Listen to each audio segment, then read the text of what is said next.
Hi viewers, welcome to inspire India academy.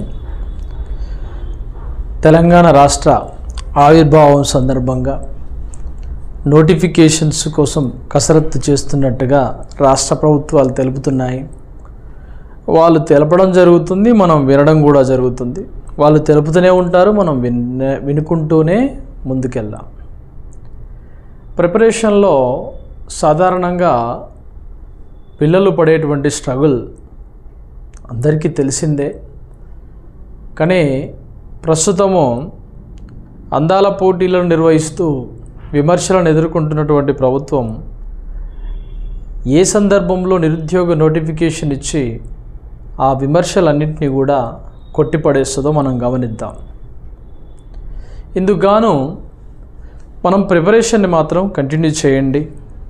AE, sub engineer, junior linemen ఎవరెవరైతే prepare అవుతున్నారో వాళ్ళందరూ కూడా preparation మాత్రం కంటిన్యూ చేయండి.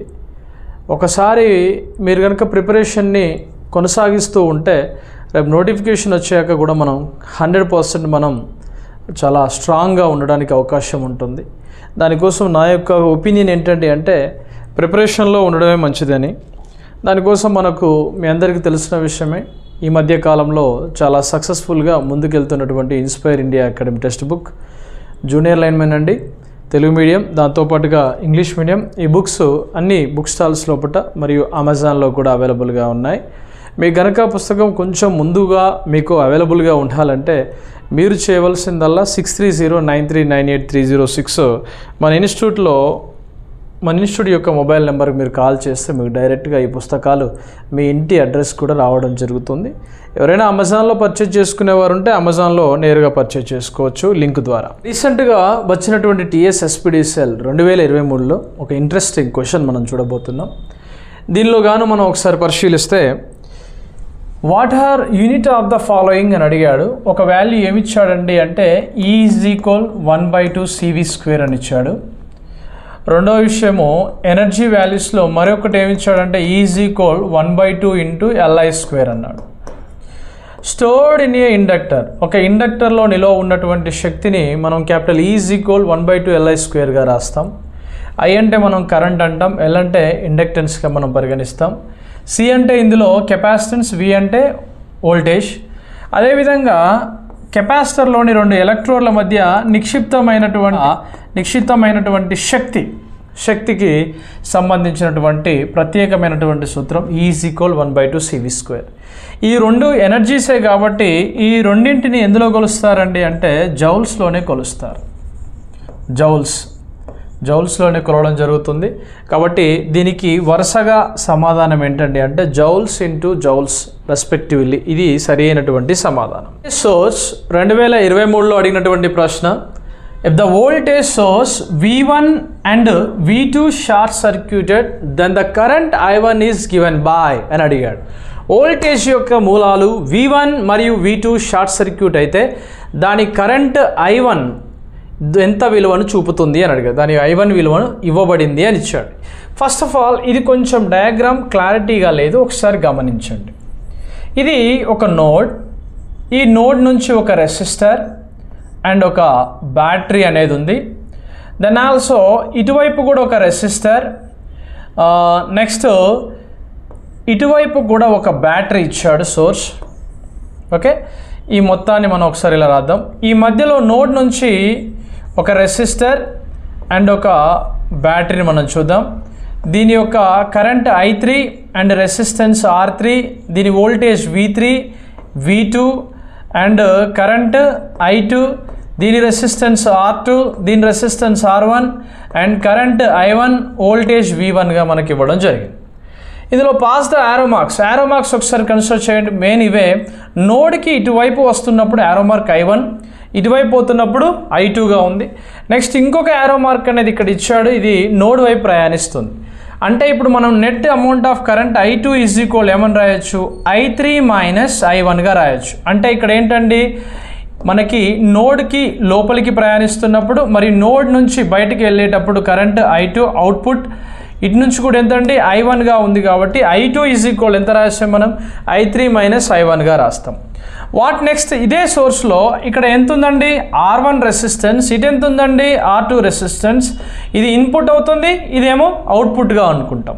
అంటే ఇచ్చినటువంటి వాల్యూలో the sum of value is 0 అని మనకు KCLలా మరి KVLలా చెప్పినప్పుడు ఇచ్చినటువంటి వాల్యూలో దీని ప్రకారం మనం పరిశీలిస్తే I1 R1 is equal I2 R2గా రాస్తాం. కానీ రాసేటప్పుడు ఏం చేయాలండి మైనస్గా రాయాలి. ఒకవేళ I1 R1 is equal minus I3 minus I1 R2గా మనం రాసినప్పుడు ఫైనల్గా ఎంత వస్తుందండి I1 R1 minus I3 R2 minus I1 R2గా రాస్తాం. ఇందులో ఉన్నటువంటి మైనస్ అనేది ఇటువైపు వస్తే ఏమొస్తుందండి ప్లస్ అవుతుంది. ఇటు I1 ఉంది, ఇటు కూడా I1 ఉంది కాబట్టి I1 R1 plus I1 R2 equals minus I3 R2గా రాస్తాం. ఇందులో I1ని కామన్ తీయండి. I1 equals to R1 plus R2 equals to minus I3 R2గా రాస్తే మనకు కావాల్సింది ఏంటి I1 కాబట్టి ఈ మొత్తాన్ని దీనికి కిందికి తీసుకెళ్ళండి. I1 is equal minus I3 R2 by R1 plus R2 అనేది వస్తుంది. దీనిలో సూటబుల్ ఆప్షన్ ఎంత అండి చూడండి, ఇక్కడ minus I3 R2 by R1 plus R2 అనేది ఉంది. B option is right answer. అంటే ఇటువంటి మోడల్స్ని మనం 2022లో అడగడం జరిగింది.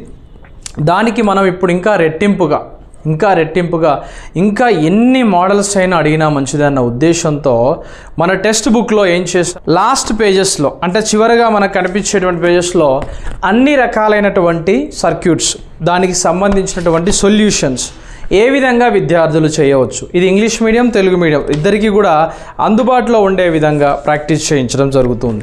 దీంతో పాటుగా ఫండమెంటల్స్ ఆఫ్ ఎలక్ట్రిసిటీలో మరి రేపు ఇటువంటి క్వశ్చన్సే మళ్ళీ రిపిటేషన్స్లో వస్తే ఎట్లా, ఇదే విధంగా మళ్ళీ రేపు క్వశ్చన్స్ అడిగితే ఎలా అనే ఆలోచనతో ప్రతి ఒక్క ప్రాబ్లమ్ని కూడా నేనే చాలా జాగ్రత్తగా సర్క్యూట్స్ అంటే ఒక కెపాసిటర్స్తో పాటుగా ప్రతిదీ కూడా ప్రతి ఒక్క ఇన్ఫర్మేషన్ని కూడా దీని సొల్యూషన్స్ దాని అనాలిసిస్ వివిధ రకాలుగా మనం ఇచ్చేటప్పుడు తీసుకునే KVL KCL లాస్ ఏమేమి చూడాలి ప్రీవియస్ బిట్లను దృష్టిలో ఉంచుకొని ఎవ్రీ కంటెంట్ ఎవ్రీ ఇన్ఫర్మేషన్ని బుక్లో ఇవ్వడం జరిగింది.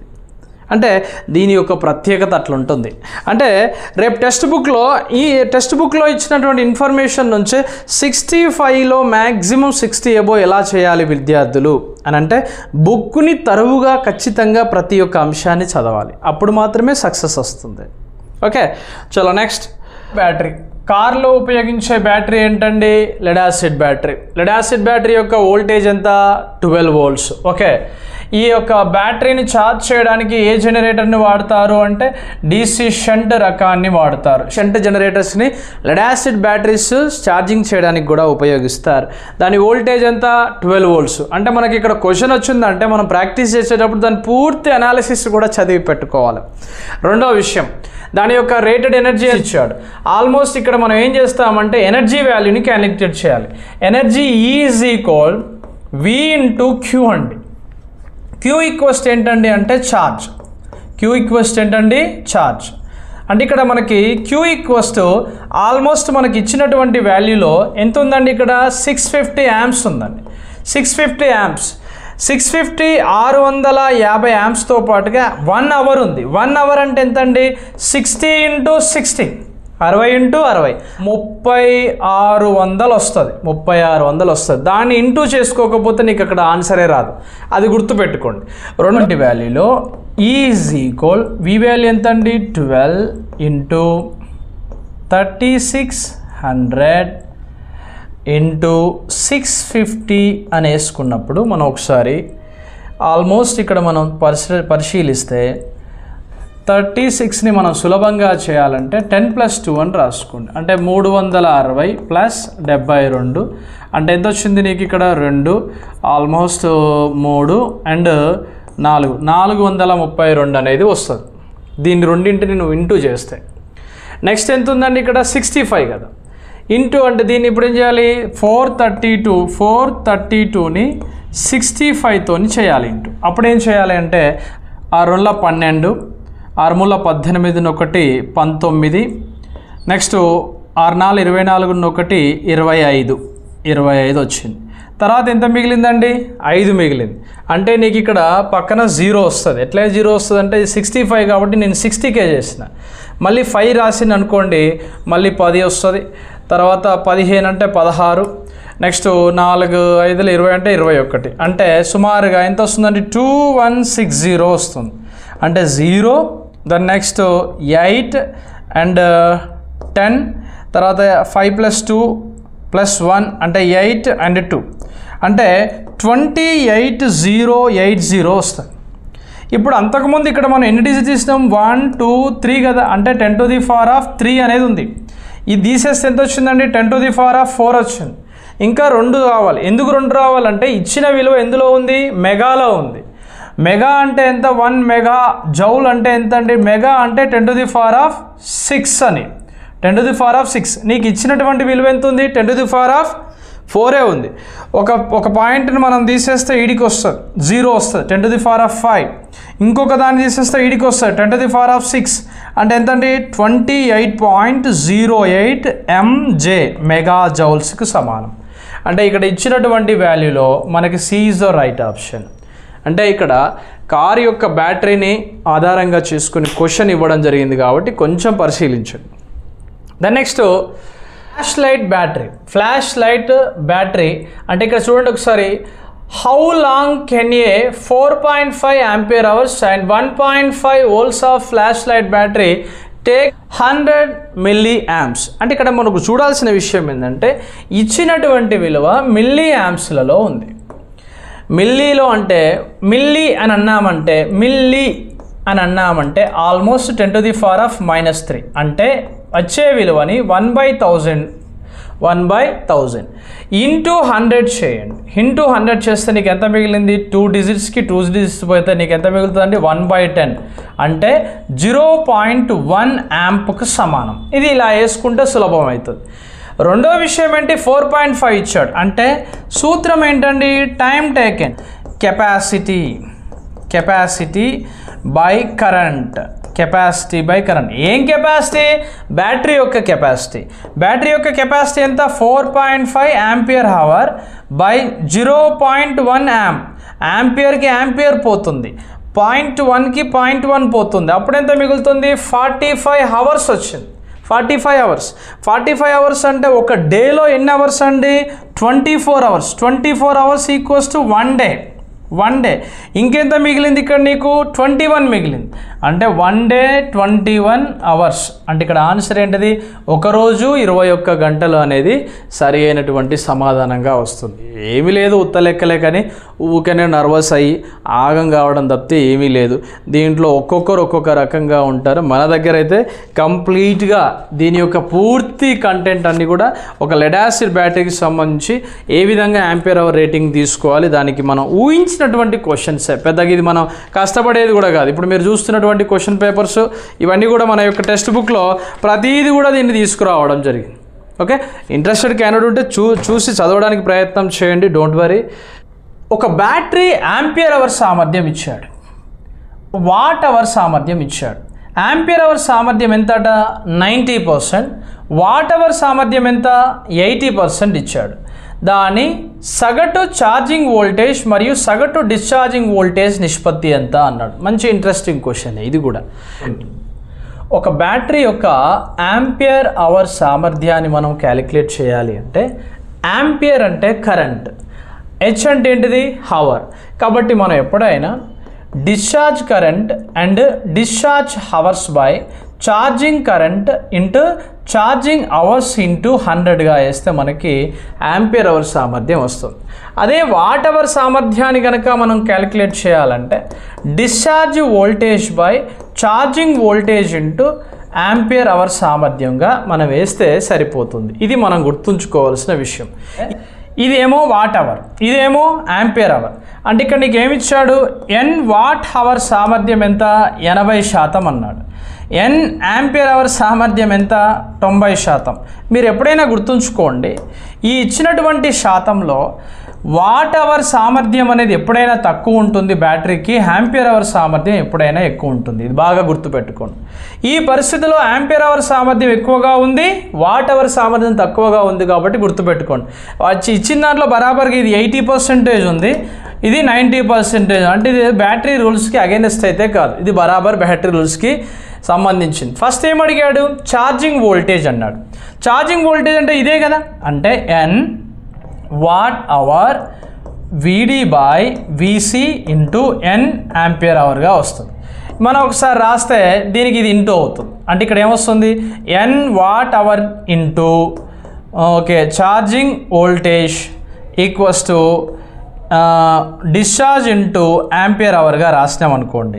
ఇక్కడ ఏమైంది? Watt hour by N ampere hour is equal VC by VD. అంటే ఈ పర్సంటేజ్ని మనం క్యాలిక్యులేట్ చేయాలి. ఇచ్చిన దాంట్లో ఇది ఎంత పర్సంటేజ్ ఉంది? ఇది 80%, ఇది 90% కదా. అంటే ఇక్కడ నువ్వు 0 పోతే నీకు ఎంత మిగిలిందండి? 8/9. 9తో చేయండి, ఇక్కడ మీకు ఆల్మోస్ట్ వస్తుంది. 0 పెట్టండి, పాయింట్ పెట్టేస్తుంది. అంటే ఎంత? 9/72 వస్తుంది. మళ్ళీ 8 వస్తుంది, మళ్ళీ 8 వస్తుంది, అంతే కదా 72. అంటే ఇక్కడ నీకు ఇచ్చినటువంటి వాల్యూ ఎంత వస్తుంది? 0.88. పర్సంటేజ్ పరంగా ఎంత వస్తుందండి? 88% వస్తుంది. 88%. అంటే దీనికి సరి అయినటువంటి సమాధానం ఏంటండి? B is the right answer. అంటే ఈ సమ్స్ కూడా మన యొక్క నోట్స్ నుంచి ఎక్స్పెక్టేషన్ ప్రకారమే దిగినటువంటి ప్రశ్నలు, చాలా క్వశ్చన్స్ రావడం జరిగింది. నెక్స్ట్ ఇంకోటి ఇచ్చాడు ఇక్కడ, ఇది మనకు తెలియందే ఉన్నదిగా. ఇనుము యొక్క సాపేక్ష పారగమ్యతను చూడండి, ఏమనాలి? పర్మియబిలిటీ అన్నాడు. పర్మియబిలిటీ ఎంతండి? ఇక్కడ 4900 అన్నాడు. ద మ్యూఆర్ వాల్యూ 4900 వాల్యూ ఉంది. ఈ మ్యూఆర్ యొక్క విలువ అనేది 1తో పరిగణించుకొని సాధారణంగా మనకు ఎగ్జామినేషన్ పాయింట్ ఆఫ్ వ్యూలో, బాగా వినండి, ఎగ్జామినేషన్ పాయింట్ ఆఫ్ వ్యూలో అడుగుతాడు. మ్యూఆర్ యొక్క విలువ 1 కన్నా తక్కువగా ఉంటే అది డయామాగ్నెటిక్ సబ్స్టాన్స్ అని పిలుస్తారు. మ్యూఆర్ యొక్క విలువ 1 కన్నా ఎక్కువగా ఉంటే దానిని పారామాగ్నెటిక్ సబ్స్టాన్స్ అని పిలుస్తారు. మ్యూఆర్ యొక్క విలువ 1 కన్నా చాలా ఎక్కువగా ఉంటే దానిని ఫెర్రోమాగ్నెటిక్ సబ్స్టాన్స్గా పిలుస్తారు. ఇది గుర్తుపెట్టుకోండి. రెండోది ఏంటండి?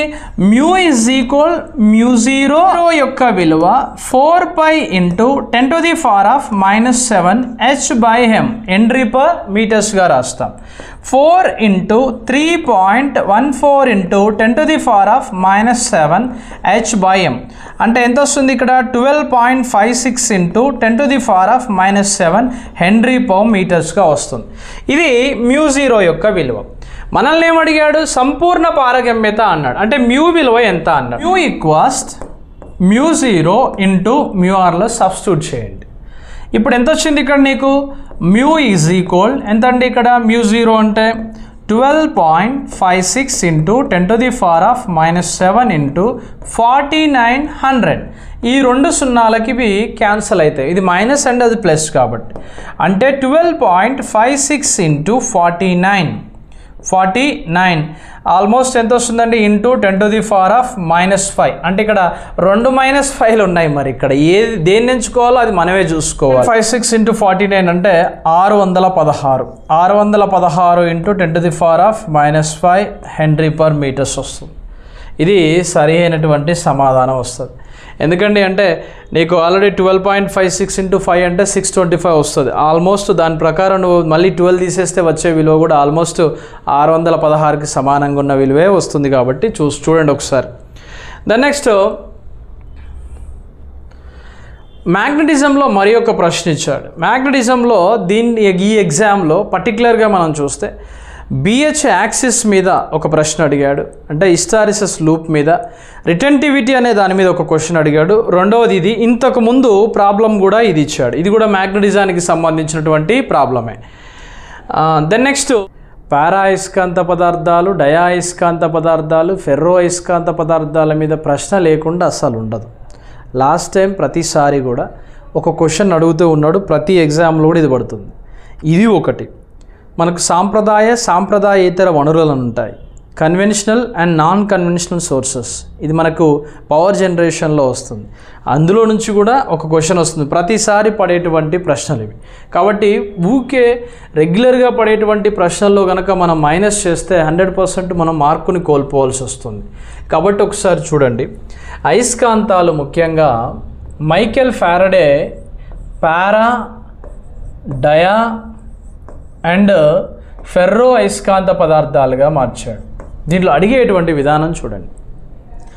ఏ అయస్కాంత పదార్థాలు అయితే అయస్కాంతత్వ లక్షణాన్ని చూపుతాయో వాటిని పారా అంటాం.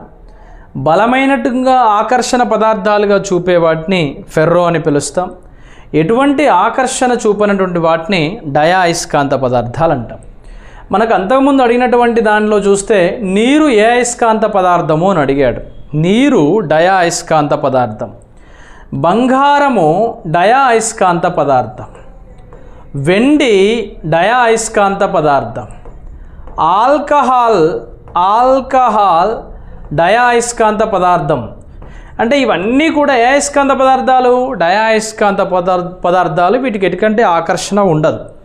పారాయస్కాంత పదార్థాల విషయానికి వస్తే మనం పీల్చేటువంటి ఆక్సిజన్ పారామాగ్నెటిక్. మనం ఉపయోగించేటువంటి అల్యూమినియం పారామాగ్నెటిక్ సబ్స్టాన్స్. మనం ఉపయోగించేటువంటి మాంగనీస్ పారా అయస్కాంత పదార్థం. మెగ్నీషియం పారా అయస్కాంత పదార్థంగా పరిగణిస్తారు. అంటే ఇక్కడ పారా అయస్కాంత పదార్థాలు అంటే ఒక ఐడియా రావాలి. ఇక్కడ మనం ఫెర్రో అయస్కాంత పదార్థాలలో ఏంటంటే నికెల్ వస్తుంది, దాంతోపాటుగా కోబాల్ట్ వస్తుంది,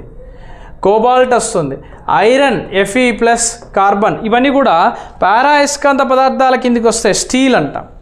అంటే ఇటువంటి అయస్కాంత పదార్థాలలో ఈ పారా అయస్కాంత పదార్థాలు, ఫెర్రో అయస్కాంత పదార్థాలు, డయా అయస్కాంత పదార్థాలలో ఎగ్జాంపుల్స్ అడిగినప్పుడు ఫెర్రో అయస్కాంత పదార్థాలకి ఉదాహరణ ఏమిటి ఇందులో అంటే, ఇచ్చినటువంటి ఆప్షన్ బేస్డ్గా కొన్ని ఒకటి కన్నా ఎక్కువ ఉంటాయి, కానీ మనం కంపేర్ చేసుకొని చూసుకోవాలి.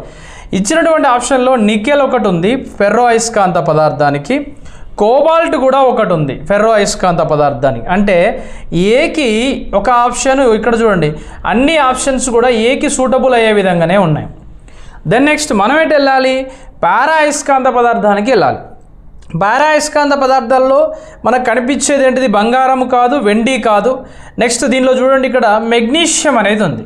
మెగ్నీషియం అనేది పారా అయస్కాంత పదార్థం. ఇచ్చినటువంటి ఆప్షన్లో డైరెక్ట్గా బి ఇట్ ఈస్ 2 రెండవ ఆప్షన్ కిందికి వచ్చింది. అంటే ఇక మనం ఈ ఆప్షన్ని కన్ఫర్మ్ చేసుకోవచ్చు. డయా అయస్కాంత పదార్థానికి ఎగ్జాంపుల్ ఏమిటి అని అడిగాడు.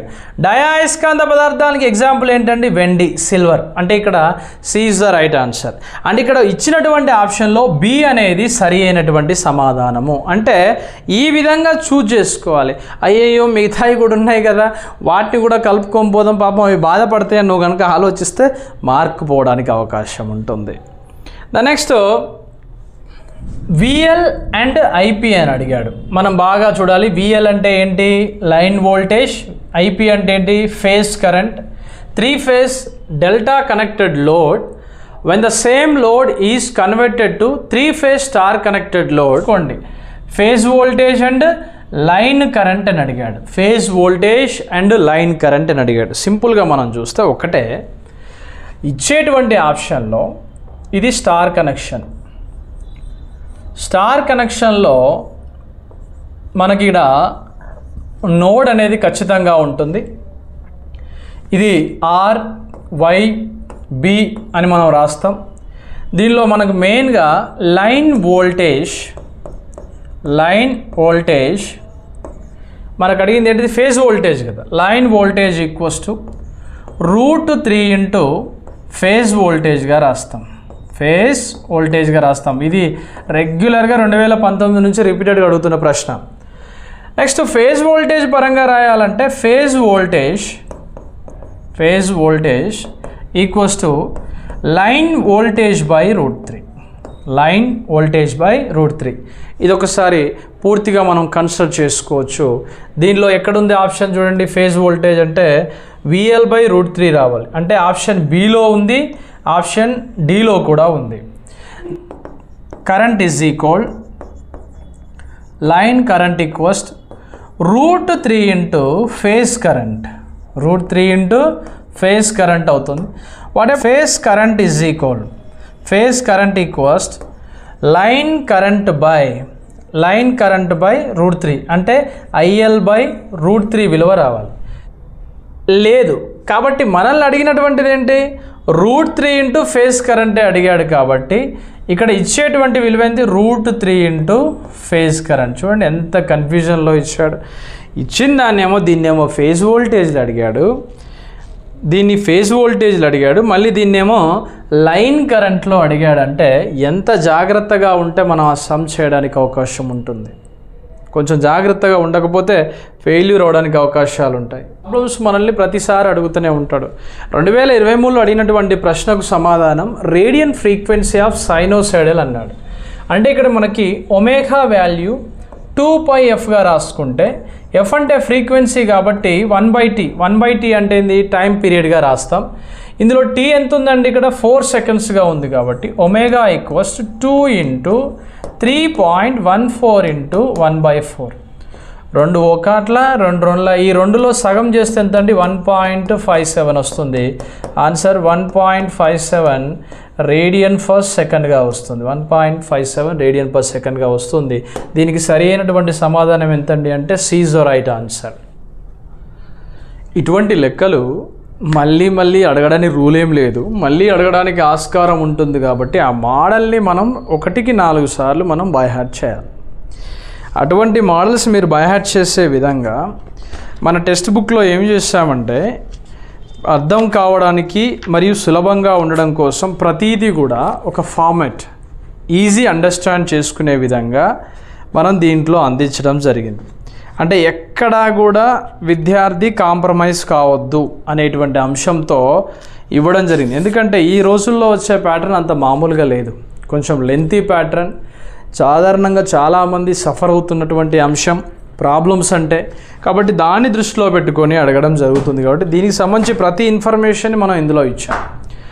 ఈ టెక్స్ట్ బుక్లో మీకు 100% కనిపిస్తూ ఉంటుంది, ఇటువంటి మోడల్స్ కూడా మీకు కనిపిస్తూ ఉంటాయి. ఇక్కడ చూడండి టోటల్ ఇంపిడెన్స్ అని అడిగాడు. అంటే ఇంపిడెన్స్ యొక్క టోటల్ మనం చూసినప్పుడు total inductance plus total capacitance పరంగా అడిగాడు. మనం ఒకసారి చూసినప్పుడు ఈ వాల్యూస్ కనుక్కోండి ఒకసారి. ఒమేగా ఈక్వల్స్ ఎంత ఇచ్చాడు, 1000 రేడియస్ పర్ సెకండ్గా ఇచ్చాడు. నెక్స్ట్ ఇండక్టర్ ఎంత ఇచ్చాడండి, 1H అన్నాడు. 1H దీంట్లో ఎటువంటి ప్రాబ్లం లేదు. కానీ కెపాసిటర్ విషయానికి వస్తే C is equal 1 micro Faraday అని ఇచ్చాడు. అంటే 1 ఇంటూ 10⁻⁻6 ఫారడే వేయాల్సి వస్తుంది. ఇప్పుడు మనం ఏం చేయాలి, ఇండక్టెన్స్ని కనుక్కోవాలి. ZL is equal imaginary of omega L రాసినప్పుడు ఒమేగా వాల్యూ ఎంత అండి, 1000 ఇంటూ 1 అంటే ఎంత అండి, మనకి మళ్ళీ 1000 వచ్చేస్తుంది. దాంతోపాటు ఇంపిడెన్స్ కాబట్టి ఓమ్స్లో రాయాలి.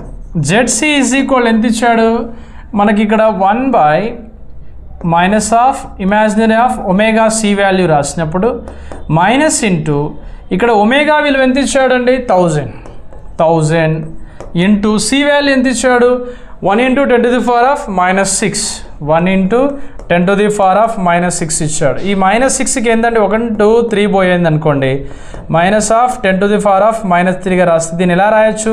ఇప్పుడు మనం చూసినప్పుడు ఓమ్స్గా రాసినప్పుడు టోటల్ ఎంత అండి, ZL ప్లస్ ZC వాల్యూ కాబట్టి ఎంత, ఇది 1000 మా ప్లస్ -1000 క్యాన్సిల్ అయితే వచ్చే విలువ ఎంత అండి, 0 ఓమ్స్. ఇది సరి అయినటువంటి సమాధానం. ఒకటిలో వీటన్నింటికన్నా విభిన్నమైనది ఏంటి, 0. ఆ 0ని టిక్ చేసినా కూడా మీరు నాన్ మ్యాథ్స్ వాళ్ళు లెక్కలు చేయడానికి భయపడేవారు ఎవరైనా ఉంటే ఆ లెక్కలలో కూడా ఇది చేస్తుంటుంది. ఒక మార్క్ కలిసినట్టే కదా, ఎంత కష్టపడకుండా కూడా. కొంచెం ఇవన్నీ కూడా డిఫరెంట్గా ఉన్నాయి. ఇదేంటిది, ఈ వీటితో పోలిస్తే ఇది ఇంకా డిఫరెంట్గా ఉంది. కాబట్టి మీరు చూడండి ఒకసారి, అన్ని రైట్ అయితే వేసారంటే అన్నీ కూడా ఇట్లా రైట్ కావు, కొంచెం జాగ్రత్తగా చూసుకోండి. ఇలా ప్రతి ఒక్కటి కూడా మీకోసం ప్రత్యేకంగా 4600 అబోవ్ ప్రాక్టీస్ బిట్స్ని మీకోసం అందించడం జరుగుతుంది. Inspire India academy. రండి, వినండి, నిర్ణయించుకోండి. JLM జాబ్ కావాలంటే రండి ఖచ్చితంగా. Okay, wish you all the best and good luck.